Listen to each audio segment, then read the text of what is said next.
Bago tayo mag-umpisa mga chong, pakilike muna na tong video na malaking tulong na iyan sa ating munting channel. Well, masaya si Gio lalo nung nalaman niya na mapupunta ang dati niyang ka-teammate sa Magnolia na si Calvin Abueva sa Northport, Batanguer. Well, ayon pa kay Gio Lalon, masaya siya dahil alam niya kung paano maglaro itong si Calvin Abueva. Kaya thankful siya na nagdagdag sa Northport si Calvin kasi nakakawang laro nito sa loob ng court. Well, sa kabilang balita, punta naman tayo sa bagong katropa. Walang iba kundi si Jordan Heading na excited maglaro kasama ang kanyang bagong kupunan na TNT kontra Barangay Ginebra San Miguel. Well, ayon pa sa latest interview dito kay Jordan Heading ay masaya nga ito sa kanyang bagong kupunan at excited na din siyang makaharap ang Barangay Ginebra dahil hindi nga basta-basta ang Ginebra at kakaiba ang atmosphere kapag Ginebra ang kalaban. Kaya naman ibibigay niya ang kanyang best para matulungan ang TNT tropang 5G.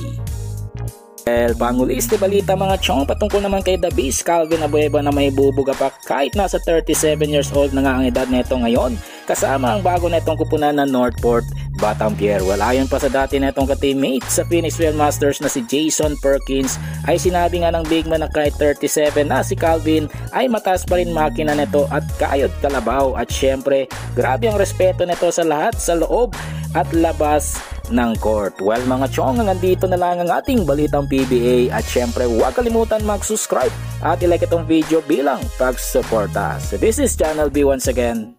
I'm out.